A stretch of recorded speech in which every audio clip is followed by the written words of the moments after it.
الاحمر تحاول ان انت ايه تخبط فيه شويه وتعلى بيه اكتر، توسع سقف حريتك. ايوه فاهم. فمن هنا جت فكره يعني حريتنا. في انتوا عندكم ليميت طبعا اكيد، ولا انتوا عملتوا حاجات فيها حريه محدش عملها قبل كده من الاذاعات؟ انا احب اقول حاجه، احنا اكيد طبعا بنعمل انفرادات كتيره جدا، بنعمل نخلي الشاب يعبر عن كل اللي جواه، بنعمل اخبار فيها حريه برضه واسعه قوي، يعني برضه في حدود اكيد هنقف عندها، بس بنحاول على قد ما نقدر نعمل حريه للشباب اكتر. ايوه يعني حريه في الكوره غير حريه لما بتتكلم طبعا، يعني مثلا في حريه سياسيه، لما بيجي موضوع سياسيه بنتكلم برضه فيها بحريه زي اي جرايد تانية او اي اذاعات، بس عندنا على النت بيبقى في حريه اكتر شويه. يعني ايش؟ طيب ايش بيفرق عنك وعن الصحافه؟ عن الصحافه في مثلا حاجه اسمها السياسه التحريريه. السياسه التحريريه دي بتدي حريه ليميت معين ما تخرجش عنه، يعني حسب كل جريده هي عايزه توصل لايه. عندنا حريتنا على النت طبعا حاجه مفتوحه كبيره جدا، احنا بنحاول يعني نوسع الحريه اكتر، يعني بيبقى في حريه عندنا اكتر، يعني عندنا الفجوه بيننا وبين الشباب قليله، واسعه قصدي اكتر. ايوه في فجوه فعلا، في فجوه عندنا بيننا وبين الشباب واسعه كبيره جدا. فاحنا الفكره في فكره الحريه بقى، عايز تعرف بالظبط احنا حريتنا لحد فين بالظبط. احنا نسمع كلمه حريه بس نبغى نعرفها اكزاكتلي ايش هي. اقول لك على حاجه، الحاجه اللي بتحكم الشغل عندنا في الاذاعه فكره انت اتربيت على ايه. يعني ان انت ما تخرجش عن الاطار اللي انت اتربيت عليه. يعني انا لما بقول حاجه في الراديو او غيري بيقول حاجه، ما احبش ان حد لما يسمعها، ان اهلي اللي في البيت لما يسمعوها ما يتضايقوش.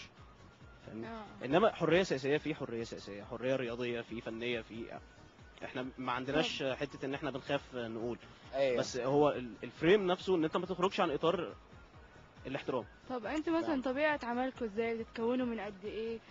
امتى شغلكم؟ كل اللي طوال الاسبوع ولا؟ احنا شغلنا طبعا طوال الاسبوع. الفكره احنا الاذاعه ابتدت فعليا دي السنه الثالثه لينا. الاذاعه شغاله 24 ساعه 7 ايام في الاسبوع، ما فيش عندنا برامج طبعا شغاله طول الوقت، عندنا نشرات اخبار، عندنا تقارير، وعندنا مراسلين، وعندنا مراسلين في كل حته، يمكن في الوطن العربي كمان، وفي مصر في كل المحافظات. يعني برضه عندك مثلا حضرتك عندنا اكتر من 30 برنامج بيبقى مع الاذاعه، بيشتغل على مده 24 ساعه. عندنا برضه قسم التغطيه الاخباريه، بنعمل احدث تغطيات والاحدث الابرز، الاحداث العامه. وبرضه بنقدم نشرات اخباريه في اليوم 3 فترات، بتبقى 1 و4 و7، بنجيب فيها ابرز الاحداث اللي حصلت في اليوم، وبنستمر على كده. في اخبار على السايت بتنزل تغطيات مهمه جدا. عندكم بقى اغاني وكده ولا طبعا. بس انتوا اخبار وحاجات؟ عندنا كل يعني احنا مش اذاعه اخبار، احنا اذاعه شبابيه. يعني هو من المسمى انت تعرف بيوحي انه اخبار بوليتكس كده. لا احنا اذاعه شبابيه 100%. طيب ايش انواع البرامج اللي انت بتقدمها؟ احنا اللي انا شخصيا بقدمها، انا عندي برنامج اسمه يومك حريه. ايش ده بيتكلم؟ ده برنامج بيبدا من الساعه 1 الظهر، برنامج لايت خفيف. بنقدم فيه معلومه، بنقدم فيه اخبار في الاول، وبعدين بيبقى معانا موضوع الحلقه نفسه بنتكلم فيه، بيكون موضوع الاخبار اللي هي ديلي اللي بتحصل كل يوم بالظبط. ويبقى معانا بقى موضوع الحلقه بنتكلم فيه، سواء طبعا بيكون يخص الشباب. احنا بنخاطب فئه من 18 لسن 30 سنه. فده اللي احنا بنواجهه، عشان كده احنا بقينا اذاعه اونلاين. يمكن سالتيني احنا ليه ما بقيناش ارضي، فمن 18 ل 30 اغلبنا قاعد اونلاين. فممكن هو يفتح ويسمع ويشتغل شغل. هيبقى الوصول للمرحله السنيه دي اسهل بكتير من انك تكلمه في اي ميديا تانية، يعني فاونلاين بيبقى افضل. انتوا ما حسيتوش مثلا انه لو اونلاين انه هو مكلف شويه كمان على الناس، انه كل الناس ممكن تسمع راديو في عربيتها مثلا في اي مكان؟ في حضرتك اقول لحضرتك حاجه، احنا دلوقتي عملنا حاجه يعني ميزه كويسه اليومين دول، حاجه اسمها بودكاستنج. بنعملها على ممكن نسمعها على الايفون ونسمعها على الايبود.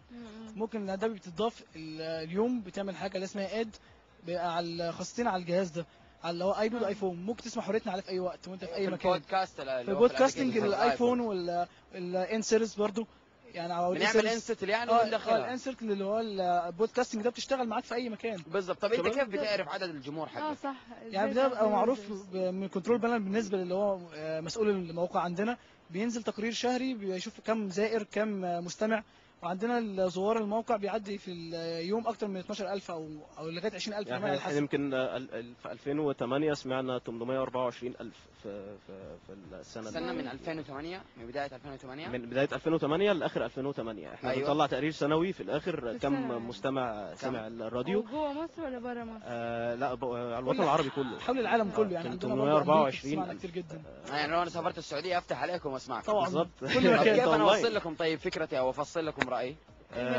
عن طريق الكومنتس على السايت، كل برنامج بيبقى وعلى الإيميل له كمان. صفحه، كمان الميل والتليفون يعني. انتوا اكيد كمان حاطين في فيسبوك يعني. طبعا وعندنا لينا جروب على جروب الفيسبوك يعني ليه حوالي ممبرز ممكن يعدي 3000 واحد. ليه يعني لنا شعبيه كبيره جدا على الفيسبوك، وناس عارفه كلها ايه حريتنا. طب معلش انتوا اشتغلتوا 3 سنين دحين، ايش الدخل اللي بيجيك؟ بص احنا بنعتمد اولا، هو المشروع مش قايم على الربح ده مبدئيا كويس. بس طبعا احنا بنعمل حاجات تضمن لنا الاستمرار المادي. احنا اغلب اللي بيشتغلوا معانا متطوعين، انما في ناس طبعا بتشتغل شغل بروفيشنال، احنا بروفيشنال يعني. فبنعتمد في بعض الجهات الاعلاميه اللي هي غير هادفه للربح بتدعم الراديو عندنا. ومجهود ما بيجي لك اي عائد؟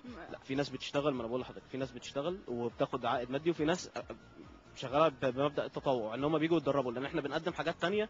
يعني انت لو حد بيجي يشتغل مش هياخد فلوس، فهو بياخد قدام ده حاجات تانية، يعني بياخد تدريب الناس حابه الفكره اللي هو يعملوا شغل أيوة. كويس، وبنوفر لهم فرص تدريب كويسه، يعني سواء للصحافه، الناس اللي بتشتغل تحرير على السايت. ممكن ناخد منكم شهاده اكسبيرينس ويروح في اكيد مكان. طبعا.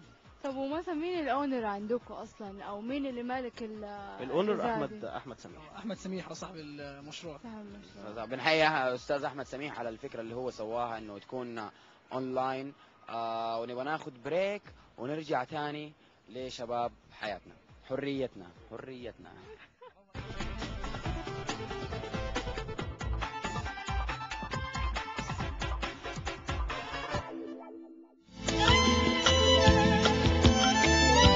ماركو بولو الخشبية من سيدار.